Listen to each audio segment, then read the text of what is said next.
excellent Tuesday to everyone. Today on Future Now webinar, we have the pleasure to welcome Stephen Monaco, our strategy expert, as well as Jason Kanigan, our host here. Hey guys, how you doing? Good, very good. Glad to be here. How are you doing, Stefan? I'm doing fine. So that's webinar edition 2, I think. It is. With interesting topics. And we're going to crush numbers and show some graphics today, if I'm correct, right? You are correct. So I don't want to leave the audience without any suspense. I'm going to leave my place to some data, and you guys can roll on and deliver the quality content you guys have prepared for today's webinar. Okay, very good. Sounds good. You can bring up the first slide as soon as you can. Sure. You just mention and I execute. See you later. Okay. Thank you, Stefan. And our thanks to my BBTV for hosting this second Future Now episode. So, Stephen, you brought some information to my attention, which was very interesting, and that's what we based this week's discussion about, and that is marketing mix. There's a disconnect, isn't there, between what big companies profess to be doing with their marketing efforts and what they're actually doing, right? What they want, and then what they're doing to get what they want, but they don't match up, do they? Right. They don't match up at all, and the disconnect is a great word. In some areas, I'd go so far as say it's a chasm. I mean, the disconnect is wide, and we're going to go through that and point some things out and ask some thought-provoking questions that should get you thinking about what you're doing in your organization and where you might want to make some changes, tweak some things, or change things pretty dramatically. Right. And as a big-time outsourced CMO, one of the most followed CMOs on the planet, one of the original 24 IBM futurists, I think I'm going to toot your horn there so you don't have to. I think people might want to pay attention to what you have to say. Thanks. I'm a humble guy, but yeah, I mean, I've got a great track record. I've been blessed. Definitely. Good deal. Well, let's hop into that first slide there then. Stefan, cue Stefan in the slide behind. There it is. There we go. Check this out. So this is a pretty broad sample of a very recent survey done for 2018 and versus last year, and you can see that the polled group goes across a number of industry niches: professional, business services, technology, advertising, marketing, health and life services, manufacturing, financial and insurance, and the obligatory other. And most of it's B2B, about 74%, 18% are both B2B and B2C, and 8% B2C. So we have a good cross-reference here from a large sample. So we've got some good data. The second slide, please, Stefan. Okay, so this is interesting in the change in the marketing spend from last year to this year. 59% are increasing, 4% are decreasing. Kind of question that. Not kind of. I really question that. 37% staying the same. One thing I want to bring up here is, and get you to think about, is, are you making your budgetary decisions regarding your marketing spend on what you spent last year, or are you focusing on your objectives and what you're trying to achieve and allocating marketing dollars and human resources to those things? What your objectives are, your business objectives, and how the marketing objectives tie into the overarching business objectives, and allocating dollars that way. The latter is the way to do it. It really doesn't matter what you spent last year. And I see Nathaniel Schooler, another IBM futurist in our audience, saying, great increase. Wonder what they're going to do with it. And I wonder, Stephen, does this represent an increase in confidence in the business community, in that they're willing to spend more? Well, it's hard to say overall. I mean, I can't speak for this this large number of marketing executives that were surveyed. But in the areas where there is an increase, I say that there is definitely more confidence in that they need to spend more on marketing because business has changed very much. And the way consumers interact with businesses and brands and companies has changed dramatically as they've gone digital. And if there isn't a spend or an increase in spend or a decent amount of money allocated percentage-wise, the reason typically is pushback from the CEO, the board of directors, the CFO, and understandably they have their roles and they want to see ROI and they want to see it as soon as possible. But marketing really doesn't work that way. It's not a switch that you flip on and like a light and then everything's rolling. I mean, it takes time to implement. It takes time to get traction. It takes time to get people's attention. Yeah, takes time to get people's attention and get a dialogue going with them. That's the goal. Get a dialogue going, and we'll get more into that here in just. And this is what we're going to be looking through with this presentation today. Is not only have they maybe a lot of people, 2/3, let's say, have increased, right, and 1/3 is staying the same. But what are they doing with that spend? What are they doing with it? So let's dig in a little more here. Yeah. So slide number 4, please, Stephen.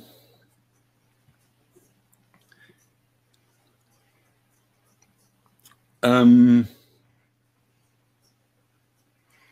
you see the slide there? It's the percentage of company budget. Yeah, it's not the slide I was. It's not the slide I was expecting. I was expecting one. Okay, there it is. Thanks, Stefan. Okay. So let's look at the marketing objectives. Going back to what I just said when we were looking at that pie chart and how you're allocating your marketing spend. It should be allocated to obtain objective or achieve objectives. I mean, that seems so obvious to some, it's commonsensical, but we're going to go deeper and continue in this and show the disconnect. So of course, sales leads, not a surprise at all to see that that's what companies want. I mean, salespeople want it, marketing wants it. Everyone needs more leads. You can't have too many leads, I don't think. I mean, as long as you can qualify them and, more leads is nothing anyone ever complains about. It's like, oh gosh, we have more sales leads. What a drag. Brand awareness, that's a priority. Website traffic, that's kind of a question mark for me. And we're going to get into that a little more. It's like, why is driving traffic to the website so important? Is there killer content there? Is it relevant? And a bigger question is, how does driving people to your website help you engage them in dialogues? They want to be heard from. I say that these objectives, at least the website one, is a disconnect. Right. And we remember from last week's discussion, some ridiculous percentage, was 80% of inquiries on company property basically goes ignored. Oh, on social media. Right. Right. Yes. Anytime a company, or not anytime, but when companies set up a presence on social, be it Facebook, be it Twitter, consumers view that as a platform. It's not a place that they want to be preached to from on high. They want to talk and they want to be heard. They want to be listened to. They want to be understood. In fact, they demand it. Again, this goes back to consumer behavior has changed radically over the last handful of years. And the statistic you were referring to from last week was that 80% of questions posted to brands by consumers on social go completely ignored. Completely. So looking at these objectives here, do we see objectives that help build dialogue? Zero. I mean, no. That's terrifying. It is if that's the objectives that your company's following. And this is a broad sample of marketing execs across a number of industries. So it's a pretty good indicator of what's going on out there. One thing I want to touch on very briefly is jumping down to the bottom the rebranding and back to the website update. It's like, okay, I mean, why is your website so far behind? Why isn't it where you want it to be already? I forgot the percentage, but it's significant. It's nearly 50% of the Fortune 500 websites are not even don't even have responsive design. So they're not mobile optimized. So they're not, yeah, and that's the way most people connect, is through a mobile device, their phones primarily, but of course tablets as well. And the bottom one, aligning sales and marketing. We talked about that a bit last week. And what is the deal with that? It's like, why isn't sales and marketing aligned? They are right. They should be in lockstep with one another. They should be marching to the exact same drum. They should be collaborating with each other daily. There should not, and this is an organizational problem. You know, I can't fix that. There's a lot I can do coming in as a consultant, and I can make recommendations. But you know, embedded issues regarding organizational challenges, turf building and corporate politics and stuff. I mean, I can't help there. So there shouldn't be a divide. And they're spending a lot of, that's a big objective. I mean, it's good that it's an objective, but I'm sorry, but you're lagging. You kind of feel like this should have been dealt with in the 70s, right? Yes. Thank you. I mean, that's okay. We're ready for the next one on top. Yes, thank you, Stefan. Spot on. So what do people want? Inbound marketing, huh? Well, this is what marketers are talking about. So these are the trending topics with them, and it's pretty interesting. Or it will become more interesting as we go a little deeper in this and see what they're talking about and what they're doing. And one thing about that specifically, a question that comes up in my mind is like, if you're talking about it this much, why aren't you doing it? I mean, you're talking about it for a reason, probably because you know that things like influencer marketing are, if it's done well, has some pretty positive results, and it's not super expensive. Account-based marketing, oh my gosh. I mean, it's like you've got to be doing that nowadays. I mean, today, the future now. The future is now. Personalization, it's super, super important across, email and any kind of marketing automation. They're talking a lot about video marketing, which is really interesting, and live streaming, because it's important, because that's the way people want to engage and get, the attention span of consumers is very, very short. As we talked about last week, they filter out information they are bombarded with. If it isn't relevant to them, their lives, their family, their jobs, their hobbies, it's just noise to them. So they don't want to read. People don't want to read like they once did. They want the little information bites, and video is an excellent way to deliver those. And live streaming, let's talk about that for a second. That's what we're doing right now. What is the cost in that? I mean, it's like lunch money. I mean, our time, yes. Our time, of course. But the technology side of it is low, right? The technology side, the human resources, it's like, again, it's like lunch money. This does not take, it's not draining the marketing budget. Right. We don't have to set up a TV studio, right, to get us to be able to do this, right? So, they're talking about mobile first. That's a really good idea. Interactive content. Not sure exactly what they're thinking about there. Smarketing. Oh my gosh, I got to touch on that again. That's a term. Do people know what that means? Yeah, that's a term I detest. Quite frankly, it just means the S in front of marketing is for sales. So smarketing is the alignment of sales and marketing. So what is the percentage? 16%. There's of their time, or that's one of the things they're talking about the most. It's like, what the hell? I mean, I just have to ask that question again. It's like, goes back to what you were talking about. Yeah, why isn't it aligned? Why is there misalignment? Get it aligned. Get it aligned immediately. It shouldn't take a long period of time to get them in sync.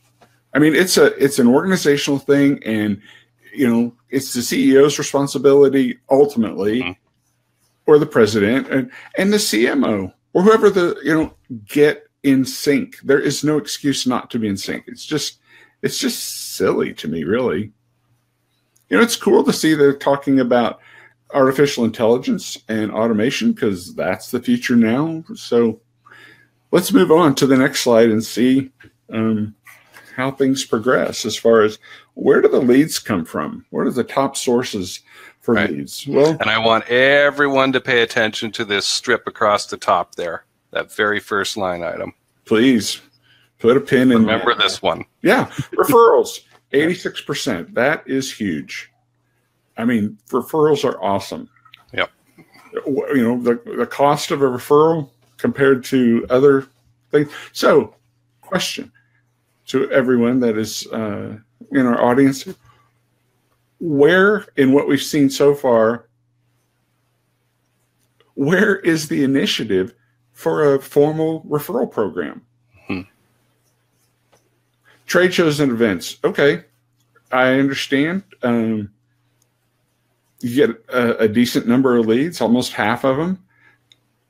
But what is the expense? My gosh, the cost of going to a trade show and having a real presence, not just going as an attendee and walking around to booths and stuff, but I mean, having a presence for your brand and actually being there and display, it's extremely expensive.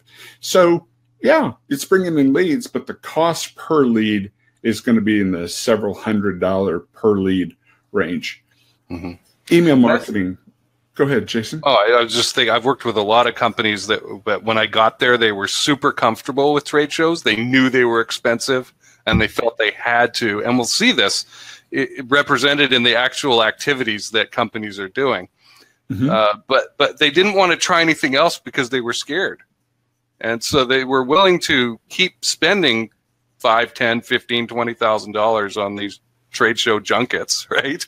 To get some leads, because they knew at least it works for them, right? And so clearly there was a technology gap, there was a process gap that somebody like you could walk in and plug in for them and say, well, look, do this. Well, you used a key word there, and it's pretty prevalent in the mindset of marketers and executives, which is fear. I mean, they know something that does have some traction regarding trade shows and events, but even the figures that you threw out, pardon me, that you threw out up to $20,000, that is really that's a minimum spend to have a real presence at a trade show. And there's this mindset that I would like to get people to dispel and think differently about. The thing that Jason spoke to about the fear of not being at the show, because where are we? Where are you as a company? If you're not here, you don't have a presence. I mean, your competitors are here. There's huge corporations. Me too. Yeah, with the enormous 200 by 200 foot booths that are 2 stories tall. They send roadies in. Literally, they send roadies in that build these sets and stuff, just like a concert. And the thing is that I've seen over the last 20 plus years is that people that are attendees, it all becomes a blur to them. They have their bag, their little canvas bag or plastic bag that was printed by one of the sponsors, a lower level sponsor. Yeah, and you go from booth to booth and you get the tchotchkes, you get the little pin or the squeeze ball and stuff, take things home to your kids or throw them out when you're packing your suitcase to go home going, I don't need all this stuff.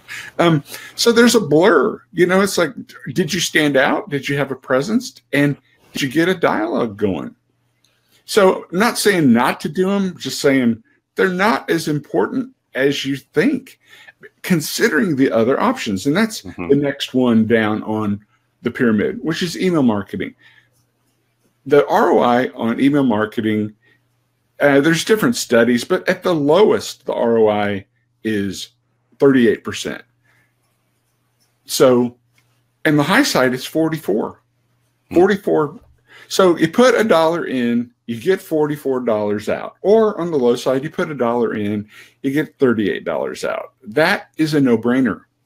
I mean, spend more money on email marketing. Personalize it.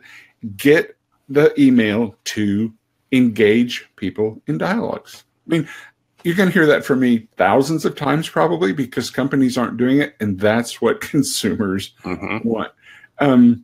SEO, I'm not going to spend a lot of time on that. I think personally that SEO is overrated.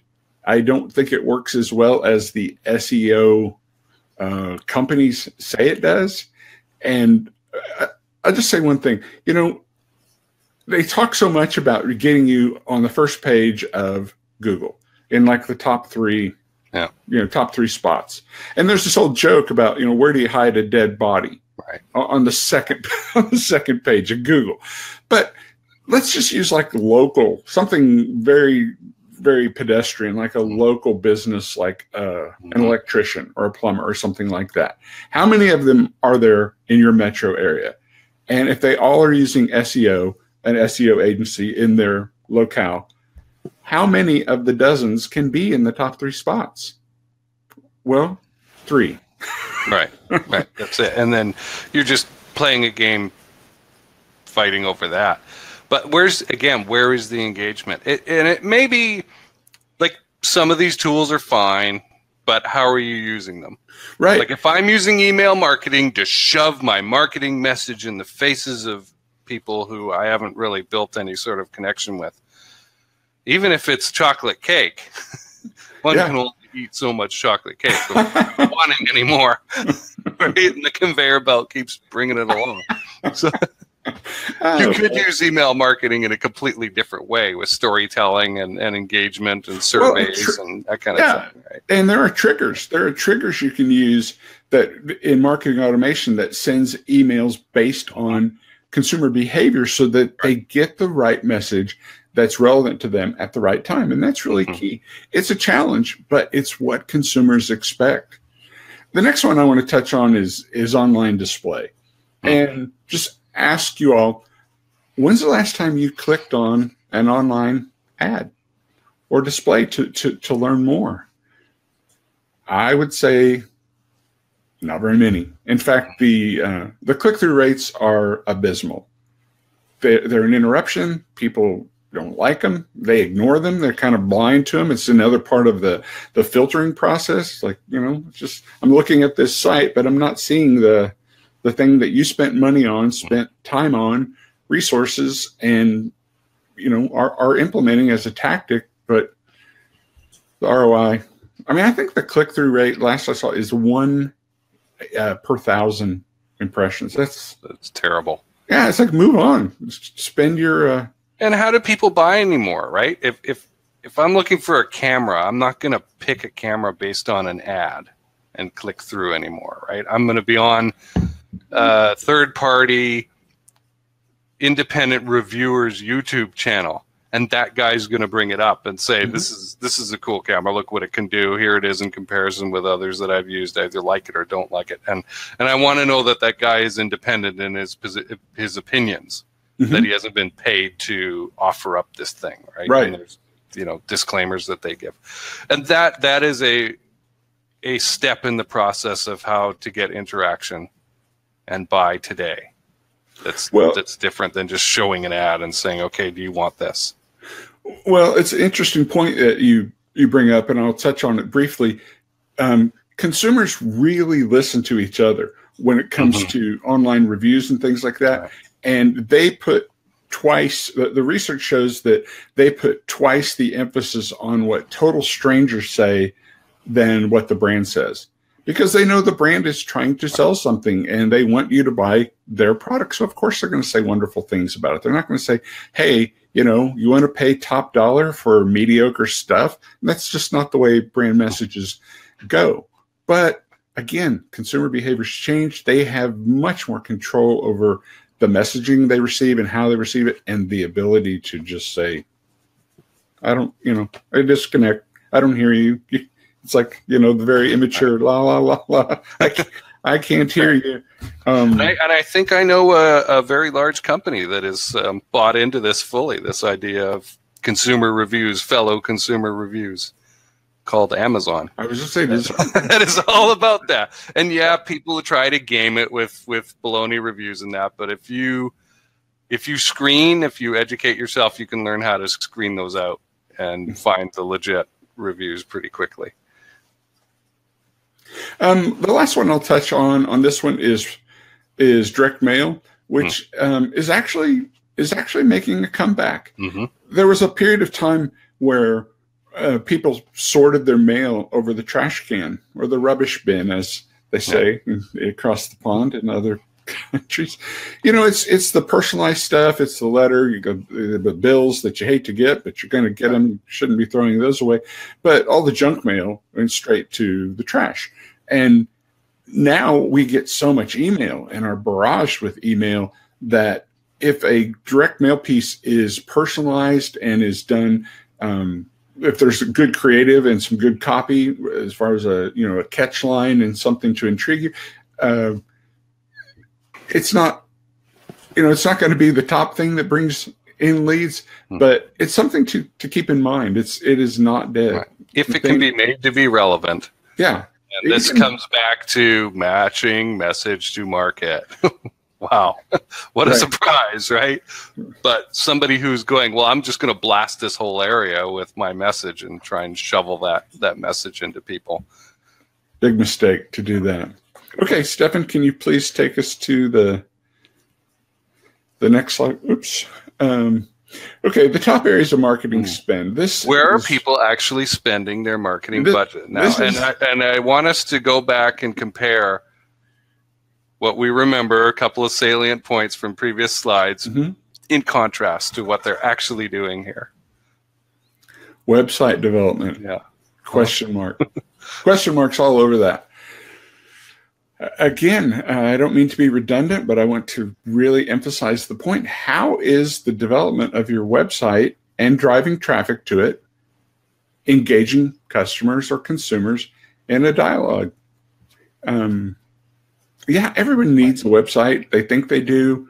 That's, some people would, or most people would say the idea of not having a website is like, what? What are you talking about? That doesn't make any sense. It's counterintuitive. However, I won't go into this deeply, but I'll touch on it. And Jason, you know a lot about this, is landing pages. I mean, if your website consists of several hundred landing pages that are very specific and have, very relevant information about something very specific that a consumer showed an interest in, then taking them to that so they can learn that tidbit that they were looking for and find it immediately, because that's all that's on the page, rather than sifting through a website and the about us and news and press and the executive team. I mean, some of that stuff is important at some point in the decision-making process, especially with very high-end B2B transactions. I mean, you want to know who's running this company, who are these people. But for a lot of purchases, just getting them the information they need in a very timely fashion, so it's in a bite-sized nugget that's easily digestible and it's convenient, which is something that, as we talked about last week, customers will spend 10 to 40% more for an excellent or exceptional customer experience. And part of that experience is every touch point that they have with the brand.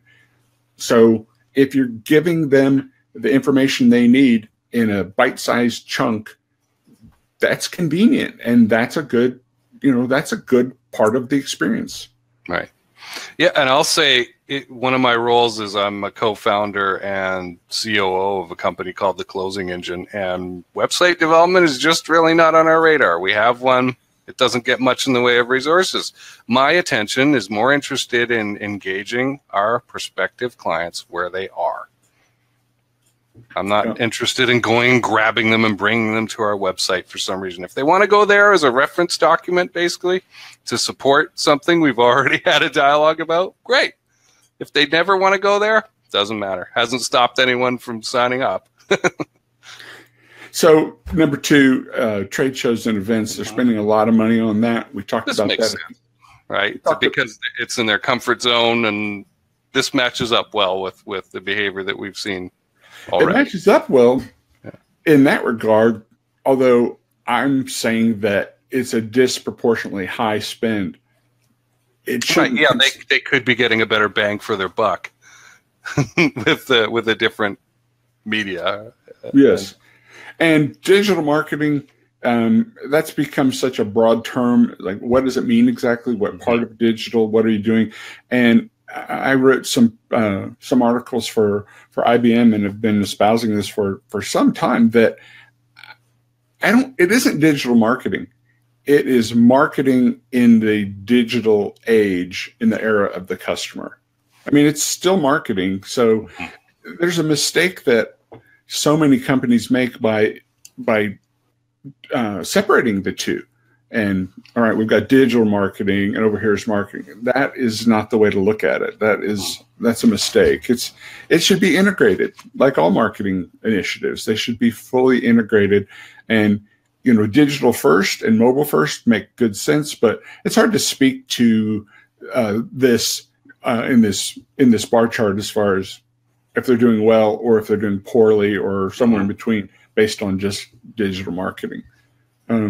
Social media, it makes good sense if you have the personnel and the wherewithal to staff your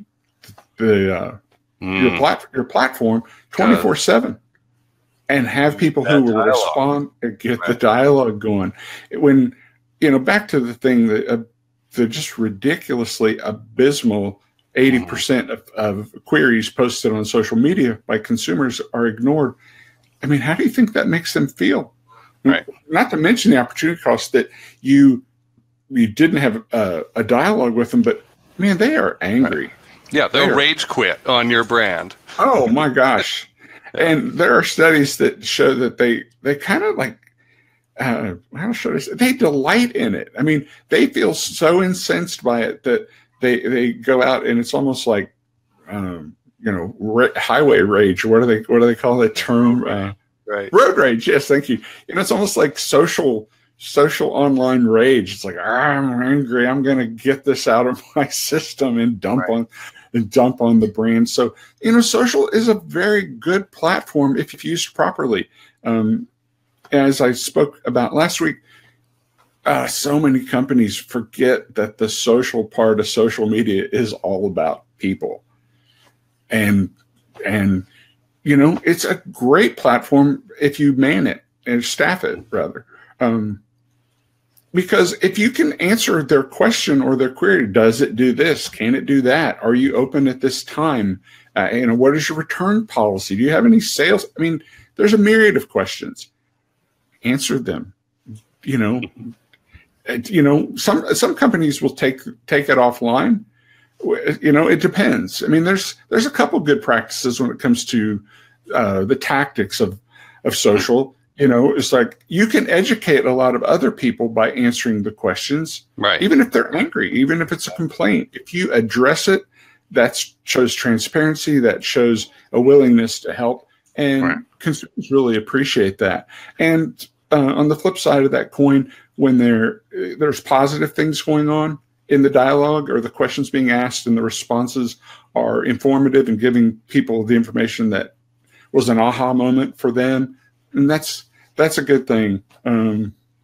Right. And I see people on my social media who are business owners and executives and that, who deliberately, I see probably every other day, I'll see an executive who's gone out of their way to say something positive about a good interaction with a brand.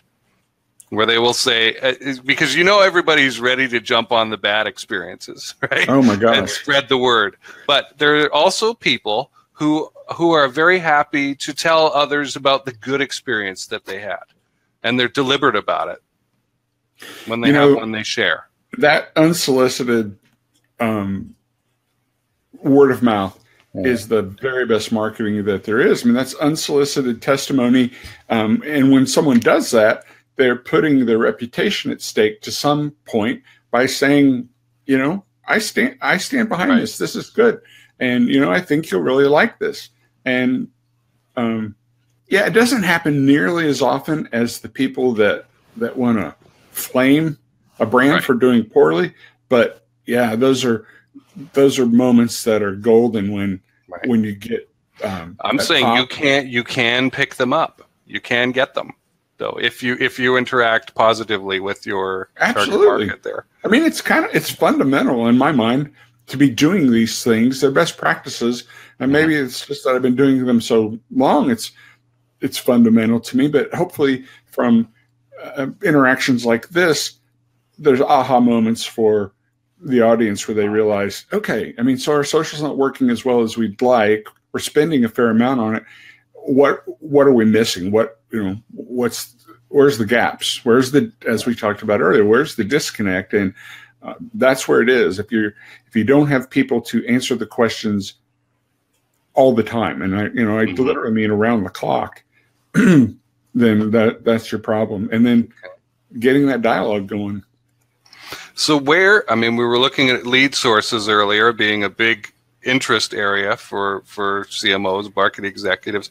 Where is the spend on the referral program development? Where is it? You see it listed here? No. It's not even on there. I mean, that is a huge disconnect. That's another chasm. So, learn from this. This is all. These are free webinars designed to help you learn and understand and grow your businesses and do well. Referrals are huge. So develop some sort of formal referral program and get that initiative going. And, back to the fear thing, don't worry about making a mistake. You might not get it right coming out of the chute, but do it, try it, learn, adapt, adjust. Change. It's a constant improvement process. Yep. And that's how all humans learn. We make mistakes, Right. Yeah. You just didn't go from crawling to walking or riding a bike. Right. In one fell swoop. It's how human beings learn. I'm doing this now. It's how humans learn. You make mistakes, you take corrective action, learn from the mistake, keep moving on and growing. There's a real fear for most companies to do that, to be human in that they make a mistake because they're afraid that it'll tarnish the brand or whatever the underlying fear is. A lot of it's, fear of the unknown and just the reluctance. There's so much reticence to change by so many people who have their heels dug in and like, no, I don't want to do anything different. Well, you should in this case. Do something different. Get something going to nurture referrals. And make it a significant part of your marketing spend. Of your spend and your tactics as well, which we're not just talking about financial spending here. There's another factor, which are human resources, right? What are your people doing? Of course. Yes, there's a financial cost for them as well, but attention. Of course. And Stephen, I wanted to find out, do you build referral or brand ambassador programs? Is that something that you personally do? I have not done that. I am part of 2 of those programs. Oracle utilizes me as a brand ambassador, and they've done a big report, white paper type thing with several thought leaders. And of course, with IBM, the Futures Group is, we're part of their influencer marketing, to be completely transparent about that.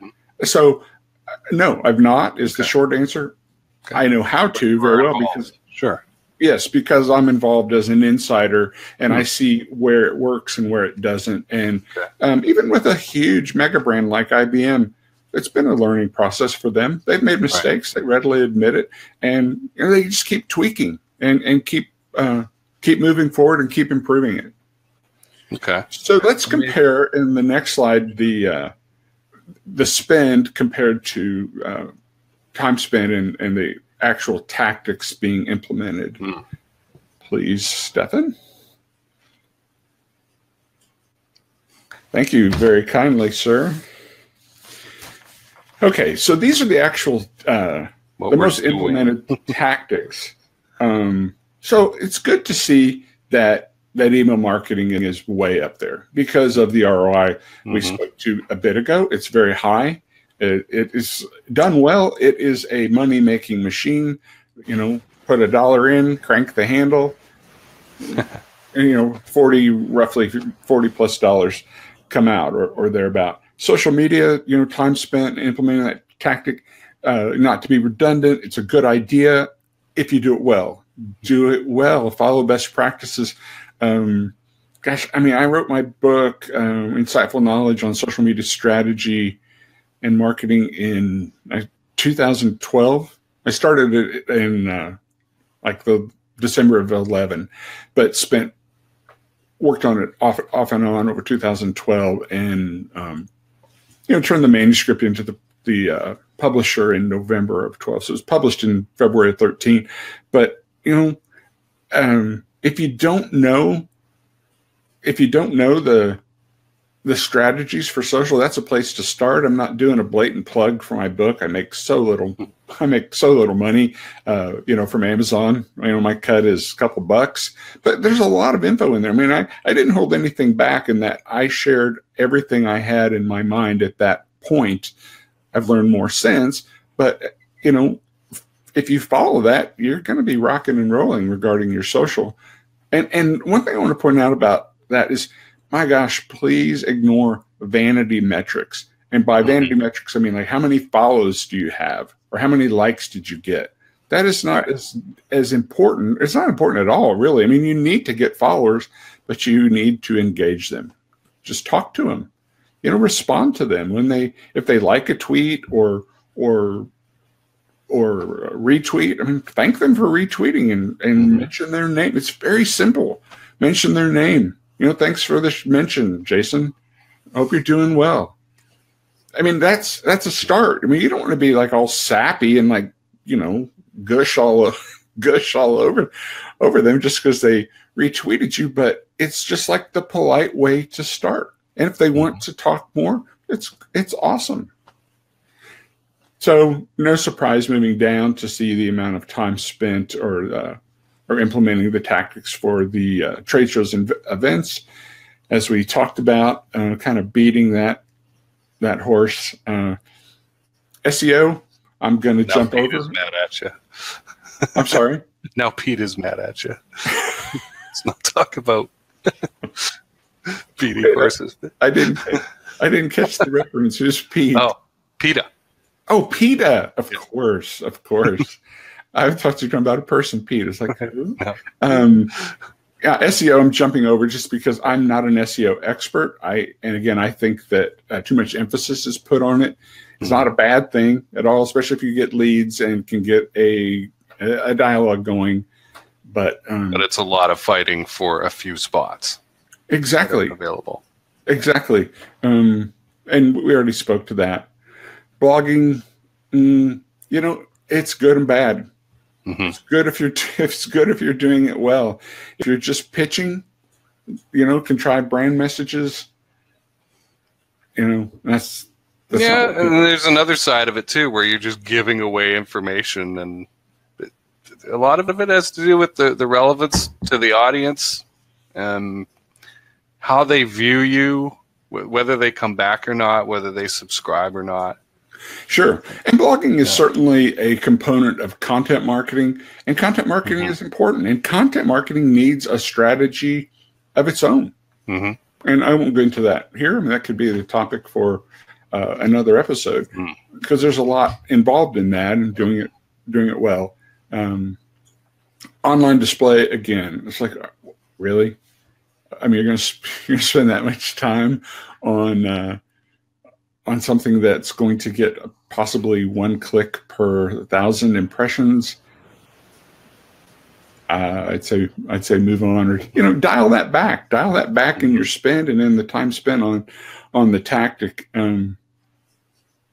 Seminars and webinars, they can be good if you do them well. If they're informative and they stay on topic to what you promised that you were going to deliver when someone signed up for said event, then right. It's good.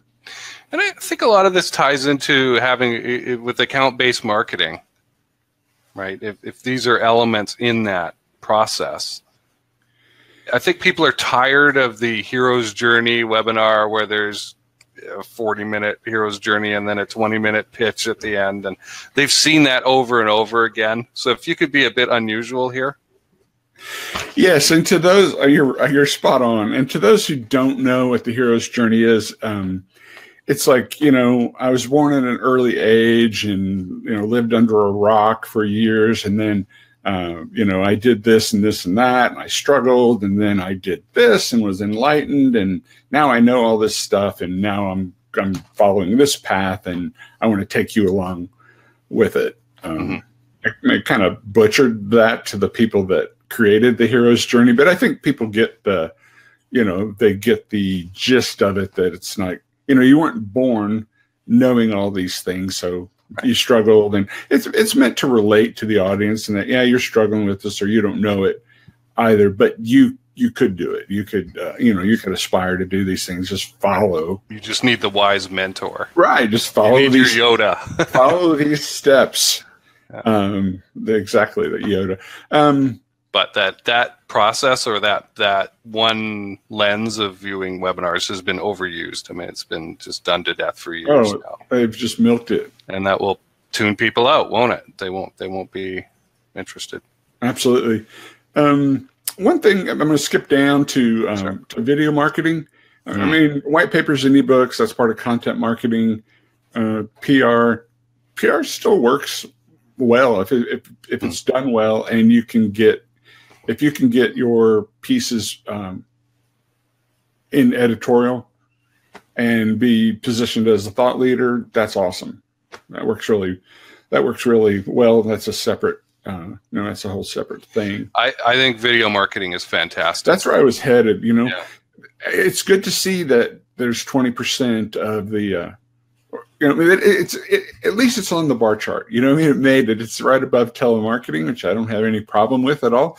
But we need to see the video marketing go up on this chart. And more time, more money spent on it, and doing, good content. And by good I see again the photography stuff that I am an amateur fan of. The camera manufacturers, the lens manufacturers, the companies that sell this stuff will hire an independent third-party person to go out and make content for them. One of the guys I was just watching is a British photographer and videographer, and he got sent to Death Valley to make a couple videos for this sales company. I think it's fascinating. It's great, right? Because we get original content. It's unique. It's interesting. His fans are going to be interested in it. It's going to introduce that YouTube channel to this, right? The fans of this seller. So it's a win-win for everybody, really. Well, and it's a great example, I think. I mean, these obviously aren't rehearsed. We talk for a few minutes before we go on live and go on air. But it's a great example of, like, why do that in-house? I mean, do you want to go to Death Valley? Have you ever been to Death Valley? If you've ever driven from Los Angeles to Las Vegas, you've gone through Death Valley. It is pretty hostile territory. So, it makes sense to outsource a lot of things. So one thing I want to speak to quickly on video marketing, as it is a component of content marketing, is there's a general rule of thumb, and of course there's variances to this, but when it comes to B2C, the goal typically is to entertain. Mm-hmm. Give them a little something that is fun. It makes them smile. It's okay to use humor. Humor's fun. Or supposed to be. I mean, I like humor. Who doesn't like to laugh? Old Spice, my gosh, they've done an amazing job. I remember those commercials on YouTube. I mean, besides stuff that was on broadcast television, cable television, the YouTube channel. I mean, those things went viral. They were so funny, and they were so geared to. I mean, as deodorant for men, I mean, they were geared to the male audience, and the messages were, not like use this deodorant so you don't smell. They were just hilarious and random, and it gave you a positive kind of fun feeling about the brand. So when you're, when you're shopping at Target or online and picking up your toiletries and sundry items, that's an example of a touch point and a cool customer experience that made you smile. Right. When it comes to B2B, it's more about being informative, providing helpful tips, giving information, providing aha moments, being very authentic. I'd be careful about using humor. It can work. It depends on your product or your service. But be helpful, be constructively helpful, and don't pitch. There's one example I want to give. Some people in the B2B space have this mindset, and it's pretty prevalent, that there's nothing for them to put out there in the way of content that anyone would be interested in. So I was participating in the CMO council run by Forrester Research and Altimeter Research. This was at South by Southwest in 2013 or 14. I forgot which year. Doesn't matter, but that was what they were speaking to. I mean, that was something they were addressing, because the panel was fielding questions from people in the room, and they were high level people, and it was an invite only thing. So CMOs at good sized companies and brands. And they had a fantastic example.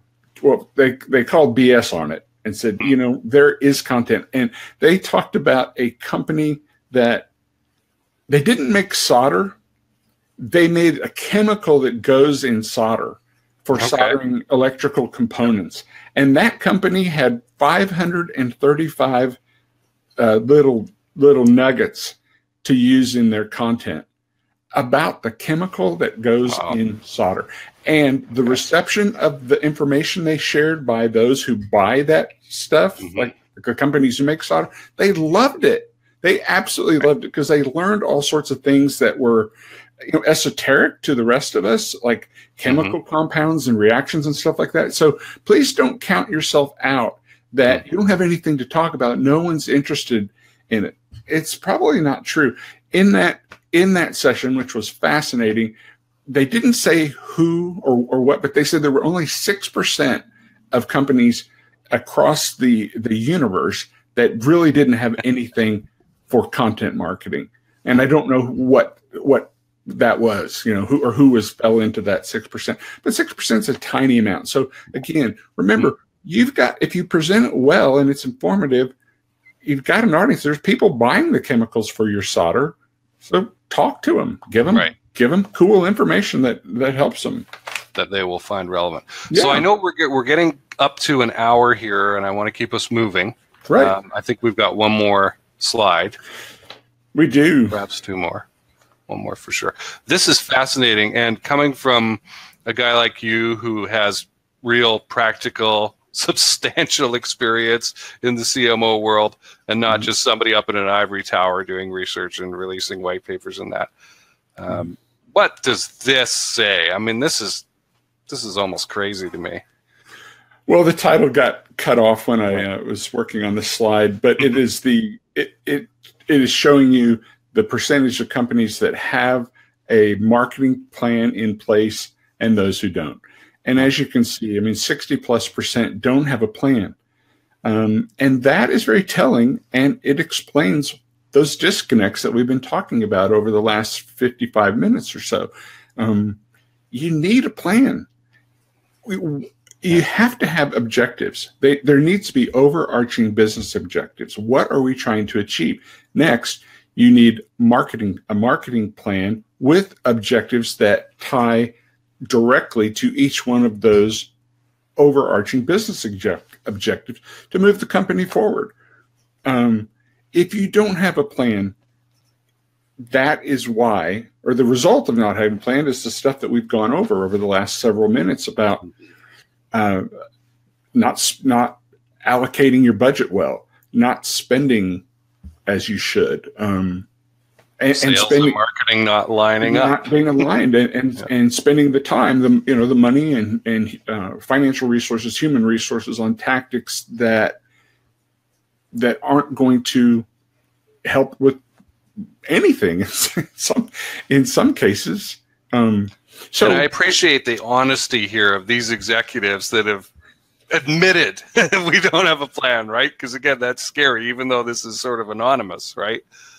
I'm sure the number is actually higher than 61% because of that honesty factor. I realized that there's a slide that Stephen put up out of sequence that we need to hit on. It was it was slide 3, Stephen, that showed the percentage of company budget. There it is. Got it. Thank somehow. you. Thank you. Okay, so we meant to cover this earlier. It's just one of those things when you're doing live broadcasts that you make mistakes on occasion. But this is really key. And take a look at this.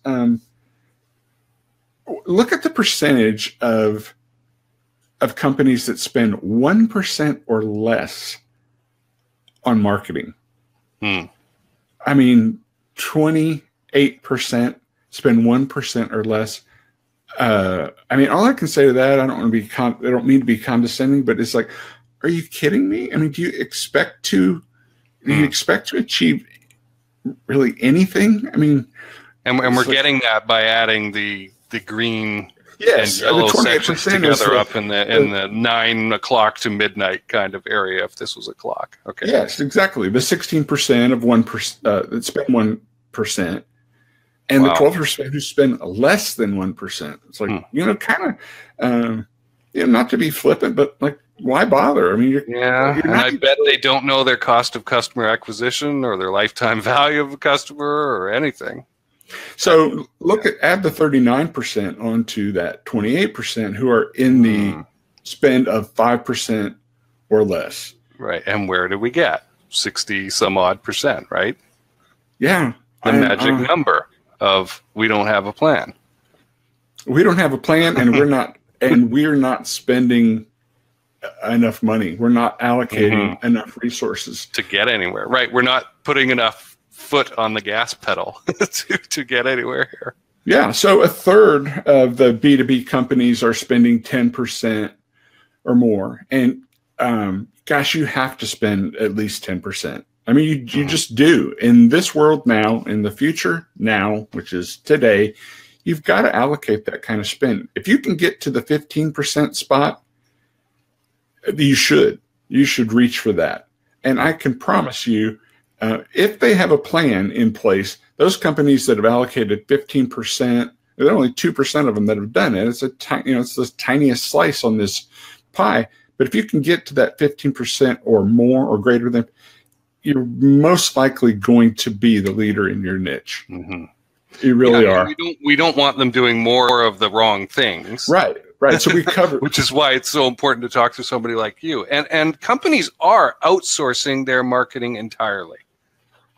It's true. 20% of B2B companies in this survey outsource their marketing entirely.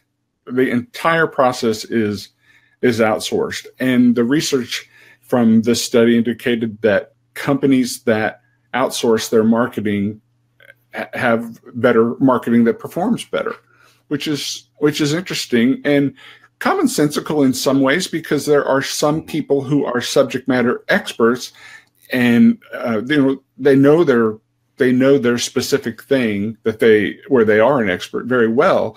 And people that are in-house, they might not know it at all. It's likely they don't. They know they need to do it, but they don't know how. So the trend is to bring people in, companies or agencies or consultants like myself, for a project to get started on something specific, and then it becomes a retainer relationship as you prove your worth and add value, and they see return. And then you kind of work more into the organization as you can provide value and help with other things. The real common things that are outsourced are website design, content development, design, as far as for collateral in print and one sheets and things like that. A lot of companies bring on folks that can help with the higher level stuff. Like, myself, I'm a CMO for hire, sort of, but a chief marketing strategist. And I don't look to displace the chief marketing officer. I'm there to make them shine and make them a star and be constructively helpful and bring a lot of years of experience and wisdom to help them out. And I'm passionate about it. It's fun. I know that Thursdays, Stephan runs a webinar, a seminar for the ABM SaaS.